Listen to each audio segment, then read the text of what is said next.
The Senate filibuster is a procedural tactic that allows senators to delay or block legislation through extended debate or other delaying actions. It is not mentioned in the U.S. Constitution. Instead, it developed from the Senate's tradition of unlimited debate. The practice of delaying action by speaking at length dates back to the Senate's very first session.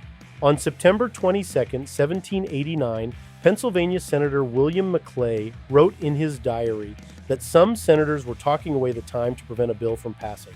The key foundation for the filibuster was created accidentally in 1806. At the suggestion of Vice President Aaron Burr, the Senate eliminated a rule called the previous question motion. This motion had allowed a simple majority to end debate and force a vote.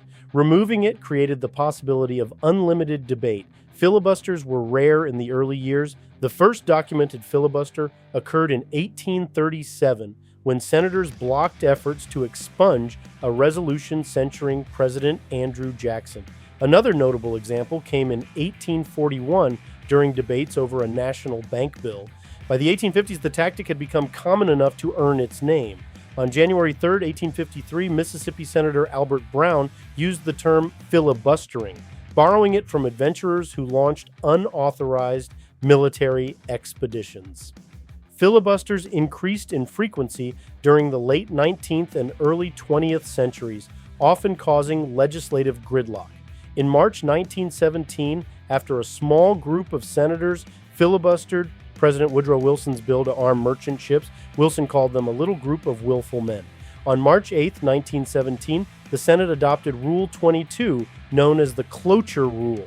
This allowed 2/3 of senators present and voting to end debate and force a vote. The first successful cloture vote happened in 1919 on the Treaty of Versailles. However, the high threshold made cloture very difficult to achieve. Southern senators frequently used filibusters to block civil rights legislation. In 1957, South Carolina Senator Strom Thurmond set the record for the longest solo filibuster, 24 hours and 18 minutes against the Civil Rights Act of 1957. A major breakthrough came with the Civil Rights Act of 1964. After a long debate, the Senate invoked cloture for the first time on a major civil rights bill on June 10, 1964. The bill passed 9 days later. In 1975, the Senate made its most significant change. On March 7, 1975, it lowered the cloture threshold from 2/3 to 3/5 of senators duly chosen and sworn. That means 60 votes in a 100-member Senate.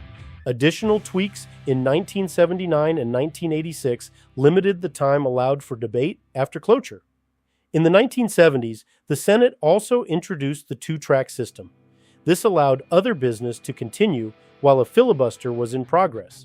As a result, dramatic talking filibusters became less common. Instead, senators now often use silent filibusters by simply signaling their intent to block a bill.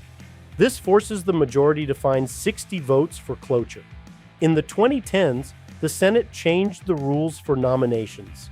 On November 21st, 2013, Democrats lowered the cloture threshold to a simple majority for most executive and lower court judicial nominations. On April 6, 2017, Republicans extended this change to Supreme Court nominations. Today, the filibuster still applies to legislation and requires 60 votes for cloture. It no longer applies to most nominations, which only need a simple majority. While talking filibusters are still possible, the modern version is usually a procedural threat rather than long speeches. The filibuster's history shows the ongoing tension between minority rights and majority rule in the Senate. It has been used for both obstruction and compromise, and debates over further reform continue.